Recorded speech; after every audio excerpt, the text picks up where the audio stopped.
பூத்தது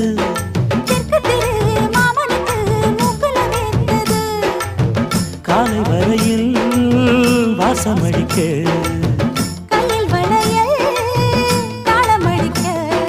வைகையில் வெள்ளம் வரும் மான்மொழி வெட்டப்படும்